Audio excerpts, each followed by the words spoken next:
요한계시록 18장 1절에서 8절 읽겠습니다. 일 후에 다른 천사가 하늘에서 내려오는 것을 보니 큰 권세를 가졌는데 그의 영광으로 땅이 환하여지더라. 힘찬 음성으로 외쳐 이르되 무너졌도다 무너졌도다 큰 성 바벨론이여, 귀신의 처소와 각종 더러운 영이 모이는 것과 각종 더럽고 가증한 새들이 모이는 곳이 되었도다. 금액의 진노의 포도주로 말미암아 만국이 무너졌으며 그 땅의 왕들이 그와 더불어 음해하였으므로 땅의 상인들도 그 사체의 세력으로 취부하였도다 하더라. 또 내가 들으니 하늘로부터 다른 음성이 나서 이르되 내 백성아, 거기서 나와 그의 죄에 참여하지 말고 그가 받을 재앙들을 받지 말라. 그의 죄는 하늘에 사무쳤으며 하나님은 그의 불의한 일을 기억하신지라. 그가 준 그대로 그에게 주고 그의 행위대로 갑절을 갚아주고 그가 섞은 잔에도 갑절이나 섞어 그에게 주라. 그가 얼마나 저기를 영원하게 하였으며 사치하였으며 그만큼 고통과 애통함으로 갚아주라. 그가 마음에 말하기를 나는 여왕으로 앉은 자요 과부가 아니라 결단코 애통함을 당하지 아니하리라 하니, 그러한 하루 동안에 그 재앙들이 이르리니 사망과 애통함과 흉년이라. 그가 또한 불에 살라지리니 그를 심판하시는 주 하나님은 강하신 자이심이라. 아멘.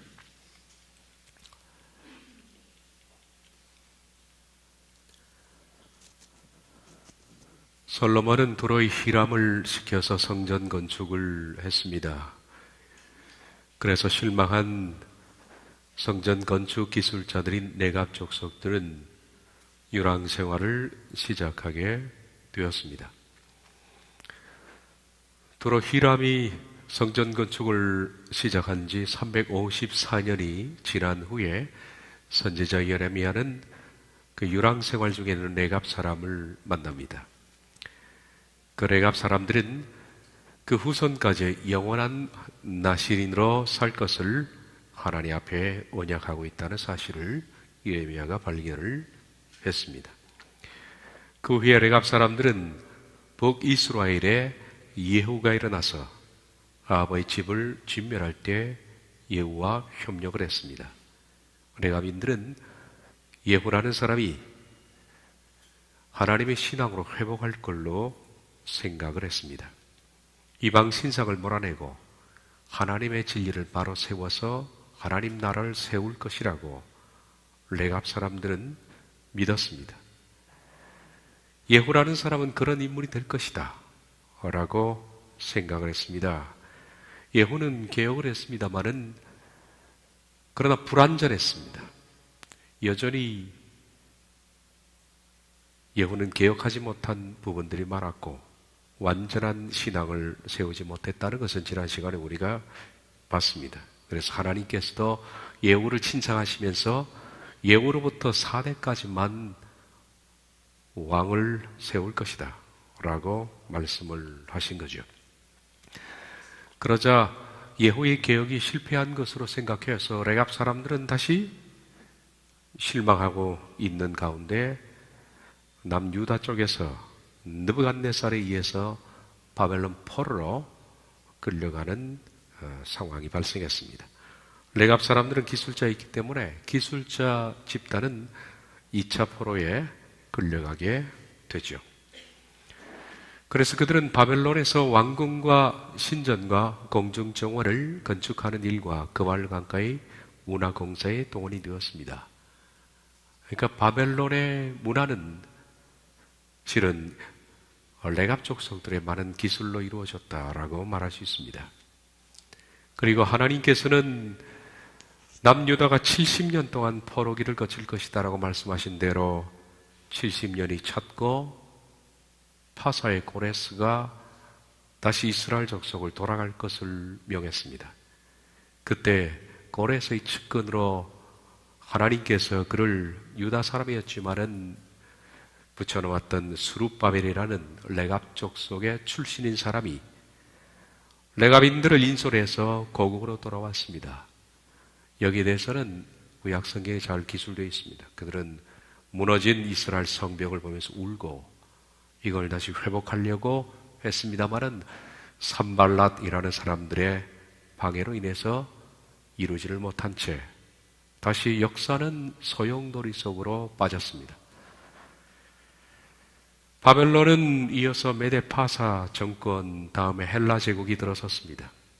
마케도니아의 조그마한 변방도시였던 필립 왕이 세운 마케도니아의 헬라 제국이 필립의 아들 알렉산더가 제국의 왕으로 등장하면서 제국을 확장시켰습니다. 그러나 그는 엄청난 헬라 제국을 이루었습니다마는 33세 때 말라리아로 죽자 알렉산더의 장군, 휘하 장군 4명이 그 지역을 사등분해서 통치하게 되었습니다. 그런데 시리아와 유대를 통치하는 안디오쿠스 에피파네스 4세는 아주 악명 높은 사람이었습니다. 왜 하나님께서 역사에 이런 사람, 특히 반유대적 정신을 강하게 가지고 있고 유대인들이라면 거의 혐오스럽게 생각하는 이 에피파네스 4세 같은 사람을 하필이면 4명의 휘하 장군 가운데 이스라엘을 통치하는 통치자로 맡겨주셨는가 하는 것은 하나님의 섭리일 겁니다. 비록 악한 통치자라도 하나님의 뜻이 있습니다. 이 사람은 그 유대인들에 대해서 혐오감을 갖고 있을 정도였습니다. 유대인들이 돼지를 싫어하고 그것을 불결한 짐승으로 생각한다 해서 돼지의 피를 바로 성전 제단에 뿌리고 할례와 제사를 금지시키고 모든 경배 행위를 막았습니다. 이 안티오쿠스 에피파네스는 앞으로 일어날 적그리스도의 모형입니다. 적그리스도가 이런 식으로 일어날 것이다 라고 예수님께서 마태복음 24장에도 말씀하셨고, 그리고 앞으로 요한계시록에 나타나는 적그리스도도 바로 이러한 정신을 가지고서 멸망에 가증한 것을 거룩한 곳에 세우는 사람이 될 것입니다. 그만큼 이 사람은 반유대적 정신이 강했고, 이런 가운데에서 유대인들의 독립운동이 벌어지기 시작했는데 그들이 바로 열심당원, 예수님의 제자 가운데도 시몬이라는 이 열심당원, 독립운동가 출신도 있었죠. 그리고 예수님의 제자 가운데 몇 명이 더 아마 이런 독립운동가 출신일 것으로 생각됩니다. 예수님이냐 바라바냐 선택하라 했을 때 그 바라바도 마찬가지로 열심당원이었습니다. 그들은 폭력을 폭력으로 맞서서 이런 정권들을 무너뜨려서 이스라엘의 독립을 시도하려고 했고, 그리고 폭력까지는 아니어도 이들을 어느 정도 지지하면서 강하게 사상적으로 반대했던 사람들이 이 바리새파 사람들입니다. 그렇지만은 이 악명 높은 정권에 빌붙어서 나라를 팔아먹고 그들로부터 녹을 받아먹는 사람들이 사두개파입니다. 이것저것 다 싣고 그냥 산속으로 들어갔던 그런 에센파 세례 요한이 거기 출신인데 이런 파도 생겼다. 그래서 우리가 구약 말라기에서 신약으로 넘기면 처음 보는 용어들이 많이 나옵니다. 사두개인, 바리새인, 열심당원, 바로 신구약 이 400년 어간에 있었던 안티오쿠스 에피파네스 4세로부터 빚어진 사건들이었죠. 이런 박해 가운데에서 스룹바벨의 인솔로 예루살렘 성전을 다시 재건하려고 했지만은 역사의 소용돌이 속에서 실패했던 내갑 족속들은 이런 엉망진창이 된 역사를 피해서 예루살렘을 떠났습니다. 이때 레갑의 후손들도 예루살렘에서 북쪽으로 올라가다가 갈릴리 한 변방 마을에 정착하게 되었는데, 사람들은 그 동네에 사는 이 레갑 사람들은 평생 포도주를 먹지 않고 집도 짓지 않고 유랑 생활을 하는 아주 경건한 사람, 그러나 경건하기 때문에 사회적으로는 굉장히 가난했고 돈이 없어서 천대를 받았던 그 사람들, 이 나시린들이 사는 마을 해서 나지라이오스, 나시린들의 마을이라고 나사렛이라는 의미로 불렀을 것으로 생각됩니다. 그 나시린의 마을에 바로 레갑의 후손으로서 신앙의 정절을 지켜오던 한 청년 요셉이 있었고, 그리고 말씀에 깊이 심취해 있었던 마리아라는 여성을 하나님께서 이 둘의 약혼을 통해서 이 세상의 메시아로서 태어날 예수 그리스도의 잉태와 그리고 교육을 맡을 엄마와 아버지로 부르신 겁니다. 바로 그 요셉이라는 분은 목수, 그리고 예수님 자신도 목수인데, 목수라는 테크노인이라는 직업 자체가 실은 성전 건축가를 가리키는 말이었습니다. 그러나 그 당시에는 성전을 건축할 일이 없었기 때문에 그 기술을 가지고 그냥 밥이나 빌어먹고 사는 그런 정도로 전락된 사람들이었습니다. 요셉은 건축 기술이 있어도 사용할 데가 없었고 그냥 목수일이나 하면서 생계를 유지했던 사람이었지만은, 이 나사렛 동네에 사는 사람들의 정신은 참다운 레갑의 신앙 정신이 남아 있었고, 마리아라는 사람을 볼 때도 마리아가 10구절 가운데 구약 성경을 그렇게 많이 인용한 것을 봐서 성경에 능통한 여성이었다라는 것을 알 수가 있었습니다. 그래서 예수님은 나사렛 사람, 우리가 메시아 영어를 가르칠 때 여러 영어가 있지만은 그 중에 다윗의 아들도 있고 그러지만은 나사렛 사람이라고 부르는 것은 바로 예수님의 평생 나시린이라는 의미입니다. 예수님은 평생 삶이 구별된 분이었습니다. 그리고 그분은 진정한 목수이십니다. 건축가입니다. 그래서 예수님께서는 말씀하기를 너희는 마음에 근심하지 말라. 하나님을 믿으니 또 나를 믿으라. 내 아버지 집에 거할 곳이 많도다. 그렇지 않으면 너희에게 일렀으리라. 내가 너희를 위해서 처소를 예비하러 가노니 너희를 위하여 처소를 예비하면 내가 다시 와서 너희를 내게로 영접하여 나 있는 곳에 너희도 있게 하리라. 예수님은 진정한 목수이십니다. 하늘의 거할 곳을 준비하시고, 그리고 또한 눈에 보이는 성전이 아니라 예수 그리스도 자신이 성전임을 말씀을 하셨습니다. 그러므로 나사렛 예수 그리스도는 바로 나사렛 예수님을 따르는 사람들의 칭호여야 한다. 그래서 우리들은 나사렛 예수님을 믿는 나사렛 성도로 살아야 한다. 다시 말해서 레갑 족속의 정신으로 이 땅을 살아야 한다는 겁니다. 항상 하나님께서 부르시면 떠날 수 있는 그런 나그네의 정신으로, 순례자의 정신으로, 오늘도 오라 하시면 두고 떠날 수 있는 그런 마음을 가지고 사는 것이 진정한 이 시대의 그리스도의 모습이다. 나그네 정신은 성경이 말하는 성도의 삶입니다. 세상과 구별된 삶이요, 예수님을 따르는 사람들은 그래서 나사렛 사람들이 되어야 한다. 지난 시간에 봤던 말씀이죠.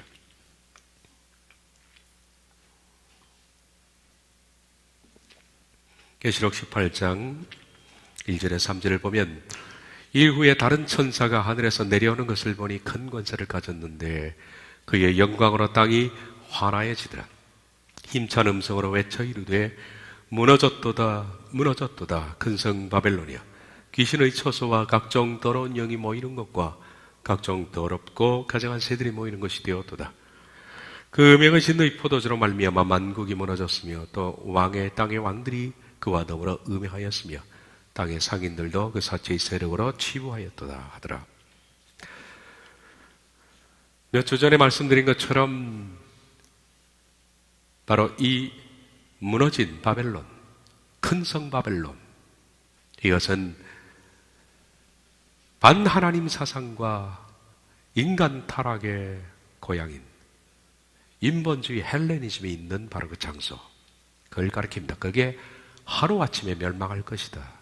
하루아침에 멸망한다는 의미가 뭔지는 우리가 조금 시간이 더 지나면 말씀을 보겠습니다만은, 하루아침에 이 도성은 멸망합니다.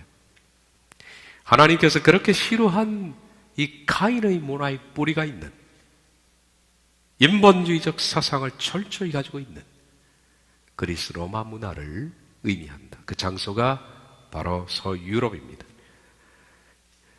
이들의 뿌리는 카인이었습니다. 하나님 앞을 떠난, 창세기 4장 16절, 카인이 여호와 앞을 떠난, 그리고 셋 족속은 아벨을 대신해 주신 족속은 여호와 이름을 부르는, 이 세상에는 가인의 문화와 그리고 아벨의 문화가 존재하고, 바로 그 가인의 문화가 인본주의의 시작인 헬레니즘, 그리고 그 아벨의 문화가 하나님을 찾아가는 헤브라이즘 문화다. 가인의 문화는 말초적이고 자극적이고 재미있습니다. 인간의 육을 자극합니다. 그러나 헤브라이즘은 하나님을 찾아가는 문화는 자극이 없습니다. 세상을 등지고 가는 거예요. 세상에서 부는 바람을 등지고 바람을 타고 걷는 것이 헬레니즘이라, 바람을 역으로 맞고 지나가는 것이 헤브라이즘입니다. 그러므로 헤브라이즘 문화는 재미가 없는 문화예요. 거기에는 자극적인 것이 없고 흥미가 없고 엔터테인이 없는 겁니다. 가인으로부터 시작된 인본주의는 그리스 로마에서 꽃을 피웠고, 타락된 문화는 서구 문명을 통해 사탄이 인간을 죄를 범하게 만드는 도구로 사용해왔습니다. 그러므로 모든 인본주의는 고대 그리스 로마로부터 다 나온 인본주의의 공장이라 그렇게 말할 수 있고, 사탄이 자기의 보좌로 또아리를 틀고 있는 장소가 이 장소입니다. 전 세계는 그리스 로마의 인본주의와 다 관련되어 있습니다.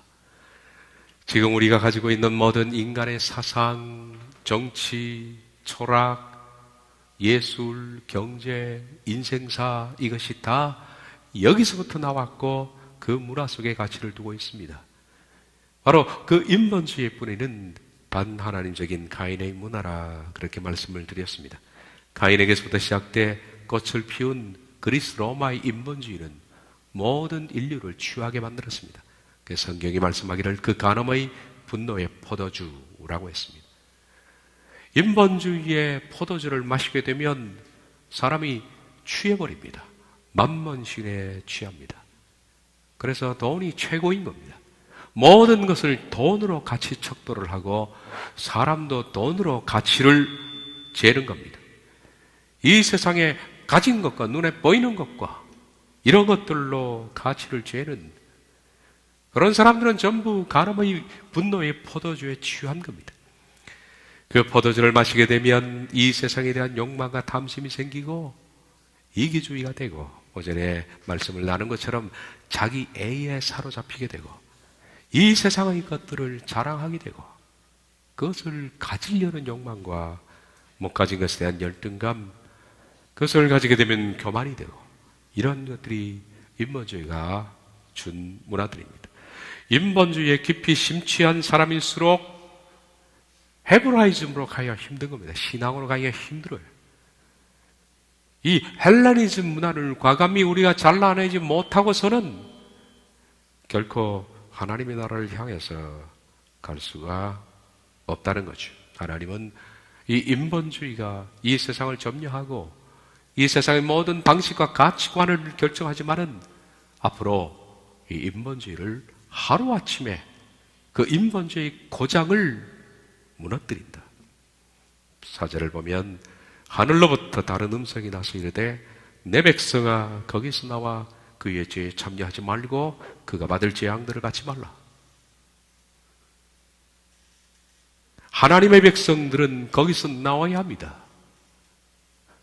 거기 머물러 있는 것 자체가 죄에 참여하는 겁니다. 나와야 재앙을 받지 않을 수가 있는 거죠. 그래서 하나님은 자신의 백성들에게 말씀합니다. 바로 거기서부터 나와라. 그들이 죄에 참여하지 말라. 수많은 교인들이 실은 그들의 신앙이라고 하는 것이 인본주의적 산물을 구하는 것이지 그들의 신앙이 헤브라이즘으로 올라가는 것이 아닙니다. 대부분 신앙이라 하는 것은 오늘날 만몬신을 쫓아가는 것과 다른 것이 없습니다. 만몬신이 하나님이고 하나님은 그 만몬신을 소유할 수 있도록 그냥 기도해서 허락하는 그런 분으로 전락을 해버린 거죠. 오늘 이 교회들도 얼마나 이 인본주의에 심취해 있는지 모르겠습니다. 내 백성아 거기서 나와라 라고 말씀합니다. 직역을 하자면 나의 백성아 그녀로부터 나오라. 라고 말합니다. 여성격으로 묘사되어 있습니다. 바로 인본주의의 본산지인 그리스 로마, 이 서유럽을 여성이라. 왜냐하면 그녀는 음녀거든요. 창녀입니다. 그녀로부터 도망치라, 탈출하라 라고 말씀을 합니다. 여기서 하나님께서 내 백성이라고 부른 것이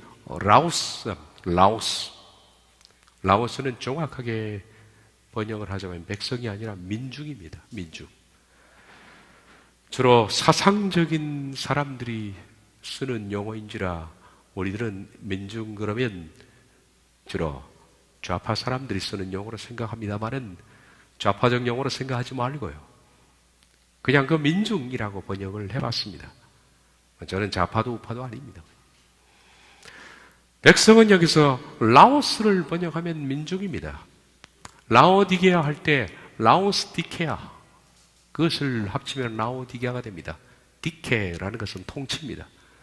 민중이 통치하다, 라오디게아입니다. 이 라오스는 번역을 하자면 의식화된 사람들입니다. 사람이 100명 모여 있는데 그 가운데 사상으로 철저히 무장된 사람 한두를 가리켜서 민중이라 그렇게 부릅니다. 라오스. 그리고 아무 사상이 없이 그냥 말초적으로 자기가 원하는 대로, 육신이 끄는 대로 사람들이 다 가니까 그렇게 해서 그냥 맹목적으로 따라가는 사람을 군중이라 그렇게 부릅니다. 군중, 이 어클러스라고 부르는데 우리 성경에서는 무리라고도 번역되어 있고요, 군중이라고도 번역이 되어 있고, 어떤 때는 백성을 군중이라고 어클러스를 쓰고 있습니다. 우리 한글 성경에서는 이게 뒤죽박죽 되어 있습니다만은, 그러니까 어클러스, 이 무리, 군중, 이 뜻은 아무 생각이 없는, 아마 이들은 사상적 주체를 자신들이 갖는 것이 아닐 겁니다. 누가 무슨 말을 하면 그냥 그 말에 좋아 보이면 쫓아가고, 줏대가 없는 것이 한마디로. 자기의 생각이 없고 자기 가치와 판단이 정립되어 있지 않는, 다수가 이끄는 대로 가는 사람들. 사실은 이 어클러스, 이 다수가 라오스에 의해서 통치가 되는 겁니다.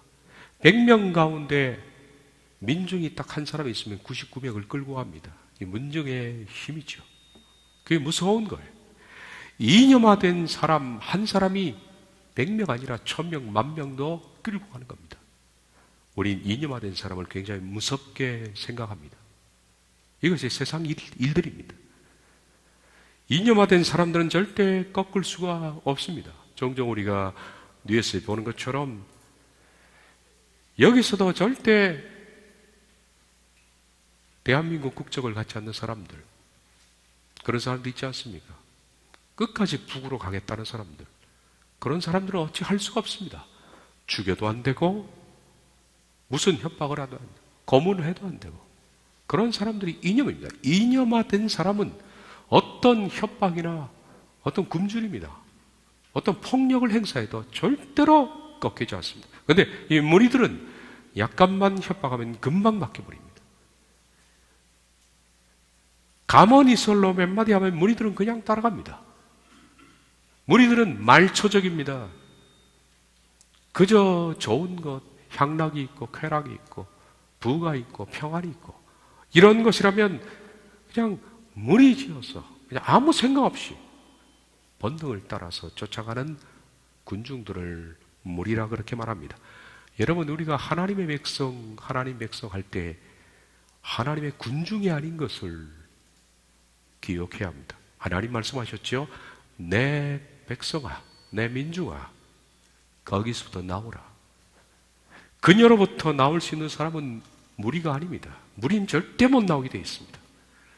무리들은 한마디로 뼈가 없는 연체동물 같아서 결코 자기의 의지와 결단과 죽을 각오를 하고 마음에 새겨서 사상적 변화를 갖는 그런 백성들이 아니기 때문에 무리들은 절대로 그녀로부터 탈출할 수 없습니다. 세상의 만모니즘으로부터 무리는 탈출할 수 없습니다. 흉내는 내죠. 좋아 보이면 잠깐 따라갈 수는 있어도 비바람이 치고 박해가 어려움이 생기면 무리는 금방 돌아서는 것이 특징입니다.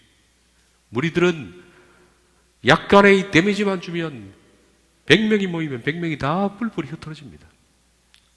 이것이 무리입니다. 하나님의 백성만이 그녀로부터 나올 수 있는데 백성은 결코 맹목성을 갖지를 않는 겁니다. 앞으로 짐승의 피에도 절대로 눈썹 하나 까딱하지 않고 생명을 내던질 수 있는, 진리라 그러면 절대로 타협이 없는, 목숨을 걸고 끝까지 갈 수 있는, 세상 사람들을 따지면 저런 거짓불통이 없고 저런 말이 안 통하는 사람이 없는데, 신앙이라 그러면 어떤 것과도 타협하지, 비진리와는 절대 타협하지 않는, 모든 것은 다 양보하되 모든 것들은 다 포기하고, 돈의 가치를 따라가는 것이 아니고 돈도 다 포기하고 생명까지도 다 포기하지만은, 신앙이라 그러면 죽을 목숨 내 던질 수 있는 사람들, 누가 이들을 꺾을 수가 있는가? 이들이 바로 백성이고, 하나님의 나라의 백성은 바로 이 민중들입니다. 그들의 사상은 아까 말했던 북한의 이 남한에 절대로 전향하지 않는 사람들처럼 하나님의 진리에 입각해서 이 세상에 절대로 전향하지 않는 강인한 정신을 가지고 있는 사람들입니다. 이들이 바로 하나님의 백성들이고, 이 땅에 사는 교인들이 추구해야 할 것은 말씀의 가치를 두고 변화시켜 나가는 민중들입니다. 이런 사상의 고집이 없이는 결코 하나님의 백성이 될 수가 없는 거죠. 그 백성을 향해서 하나님 말씀합니다. 내 민중아, 그녀로부터 나오라. 오늘 교회 안에는 맹목적인 오클러스의 무리들이 허다합니다. 이 무리들은 그냥 교회를 찾아가는 것도 아무 목표가 없습니다. 교회 설문조사를 전번에 했더니만 한국교회에 당신이 그 교회를 선택하는 첫 번째 이유가 뭐냐? 지금은 바뀌었겠지만 20년 전에는 이런 기록을 봤습니다. 교회가 벽돌교회여서. 벽돌교회가 좋아 보이나 봐요. 그게 벽돌집이어서 아름답다는 겁니다. 그 교회를 택하는 이유가 뭡니까? 교육 시스템이 잘 돼 있어서, 내 아이들을 그 교육 시스템에 넣고서 나는 편안하게 예배를 드릴 수 있어서, 성가대가 멋져서, 목사님이 잘생겨서, 교회가 들어가면 편안하고 안락해서, 교회가 커서 누가 나를 알아보지 않아서 좋고, 건축을 다 해놓은 교회여서 건축한 건 부담이 없고, 이러한 무리들은 무리입니다. 영원한 무리입니다. 영원한 무리예요. 이가 어떻게 하나님 백성이 될 수 있습니까? 이런 사람이. 목사님이 능력이 있어서 기도만 하면 사업이 잘 된다 그래서, 어떤 목사님은 손만 올리면 병이 나았다고 그래서 맹목적으로 따라가는 겁니다.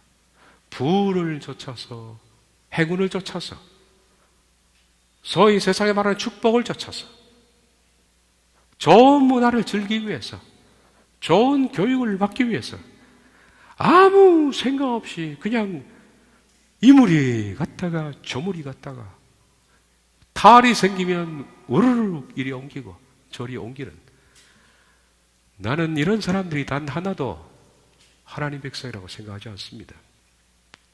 그런 사람 10,000명 있는 교회가 무슨 큰 교회입니까? 하나님 오실 때 그런 무리들 10,000명 있는 교회보다 민중 2-3이 있는 교회가 큰 교회입니다, 여러분. 그게 큰 교회예요. 온 천하보다 바꿀 수 없는, 이 천하와도 바꿀 수 없는 귀한 영혼은 민중이지 결코 무리가 아니다.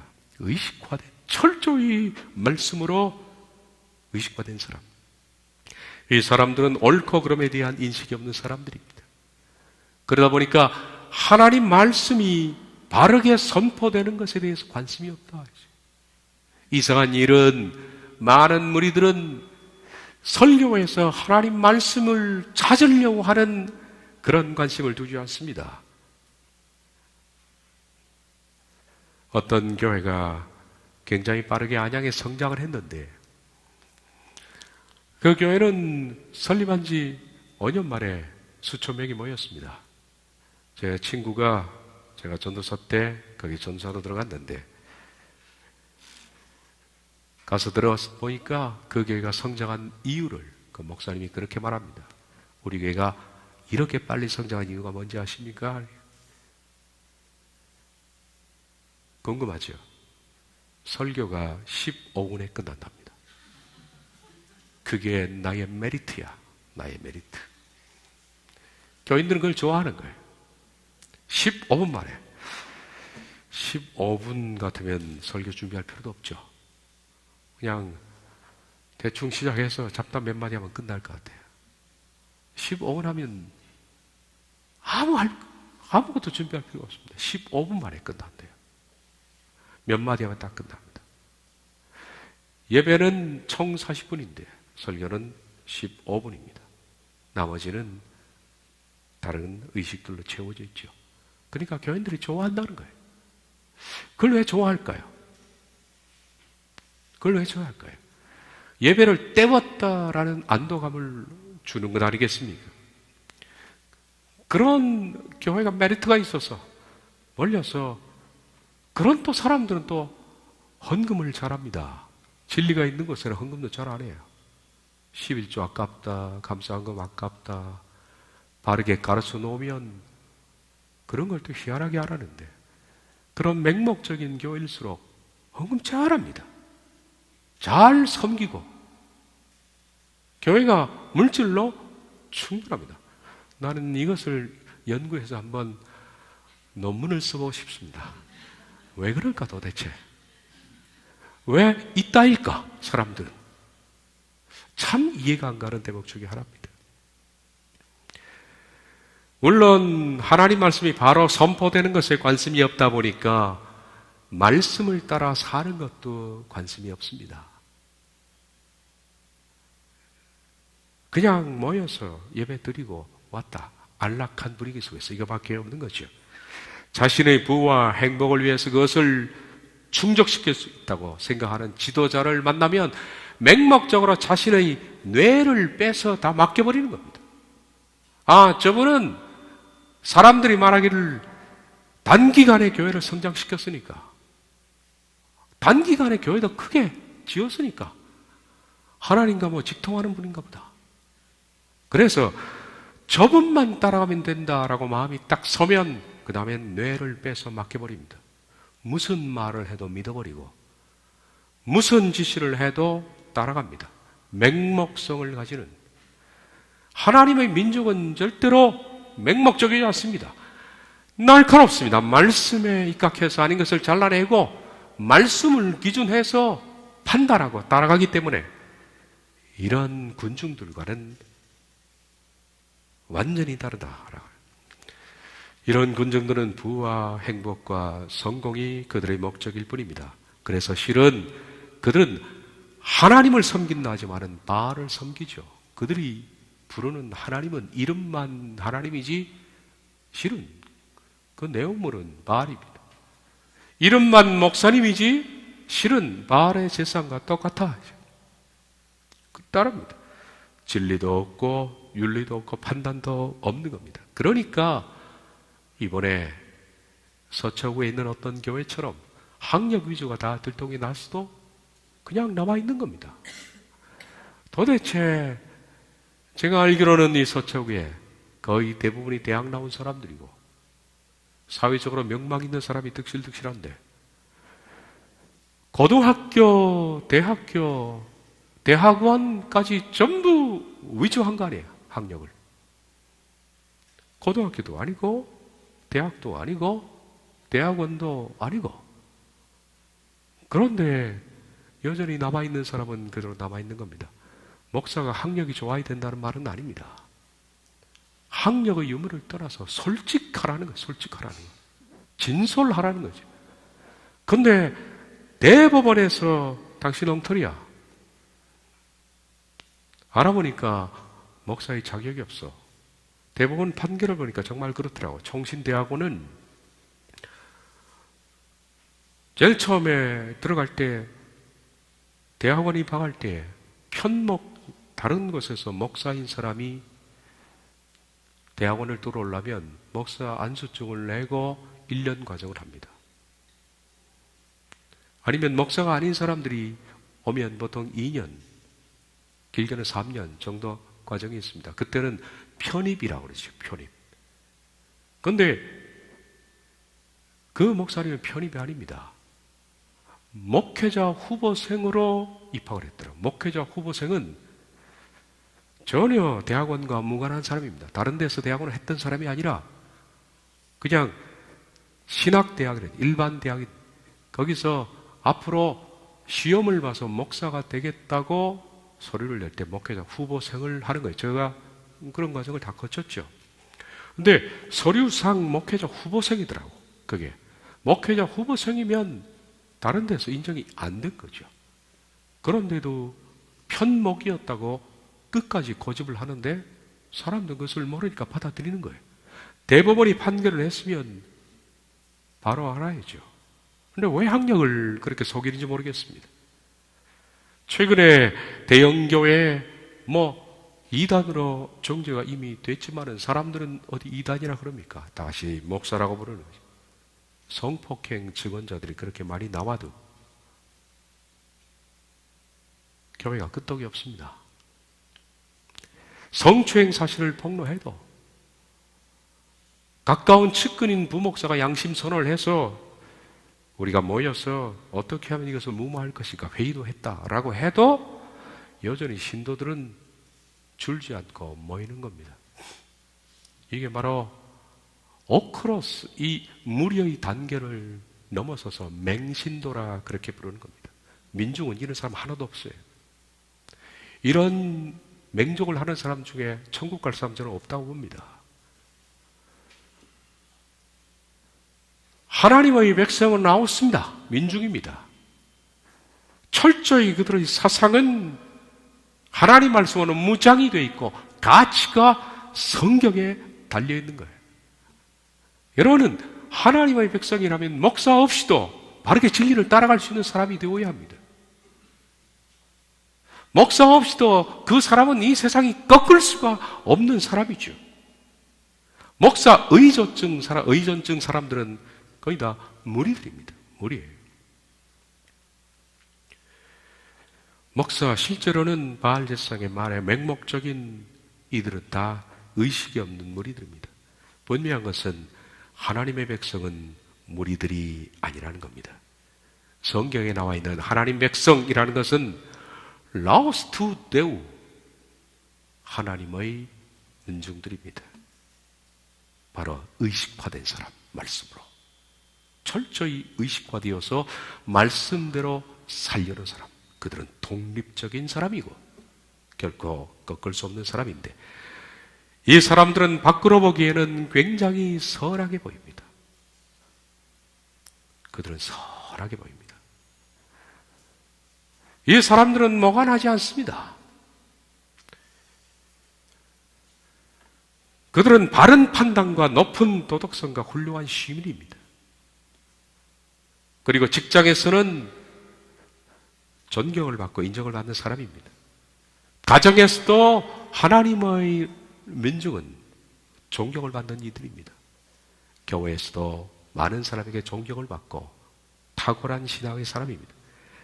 하나님의 민중은 판단이 극단적이지 않습니다. 어디에 치우쳐 있거나 그들은 균형을 잡은 사람들입니다. 이성과 신앙 사이에 방황하지 않는 아주 냉철하면서도 부드러운 사람들입니다. 그들은 강하게 주장하거나 소리치거나 이기적이거나 불의와 타협하거나 비열하거나 탐욕스럽거나 정욕질하지 않습니다. 그들은 매우 부드럽고 조용하지만 분명한 자기 의지와 가치를 가지고 있고 꺾을 수 없는 사람들입니다. 민중들은 타인을 불쾌하게 하거나 무례하게 대하지도 않습니다.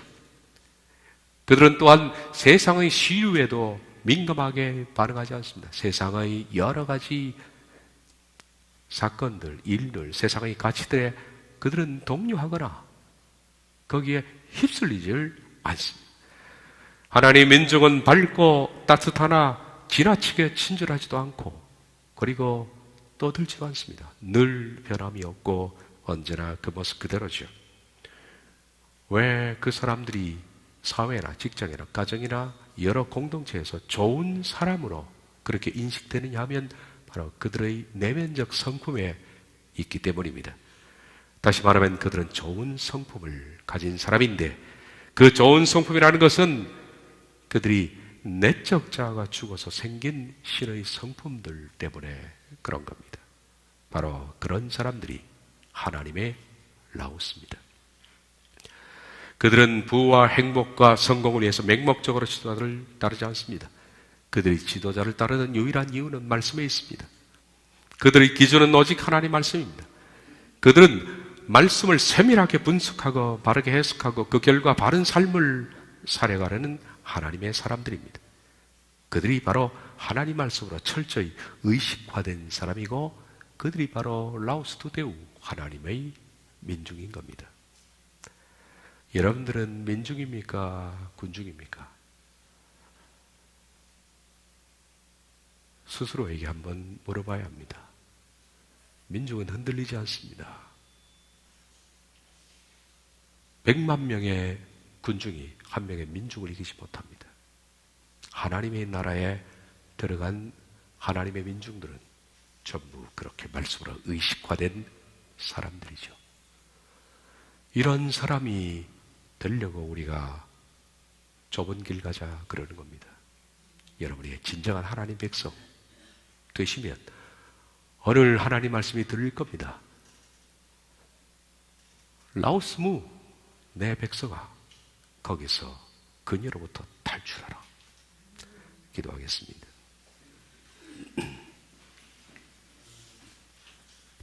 내 백성아 그녀로부터 탈출해서 그녀의 받을 재앙을 받지 말지어다. 우리들은 하나님 말씀에 가치를 두고 그 말씀에 뼈대를 두고 살아가는 레갑 족속이여 하나님의 진정한 민중이 되게 해 주시옵소서. 자비하신 하나님, 세상의 시류에 흔들리거나 세상의 유행이나 세상의 가치나 만몬주의에 마음이 흔들리는 그런 무리들은 하나님 나라의 눈을 뜨고 찾아도 발견할 수 없을 것입니다. 오직 피곤한 힘든 삶을 산다 할지라도 말씀을 조차 타협하지 않고 쫓아가는 그 성도, 이 세상에서는 비록 어렵고 힘든 삶은 산다 할지라도 공동체나 가정이나 직장에서 성품으로 존경을 받는 그들이 바로 내적 자아가 죽어서 만들어진 하나님의 민중들, 이 교회에 그런 이들이 늘어나기를 바라며 예수님의 이름으로 기도하옵나이다. 아멘.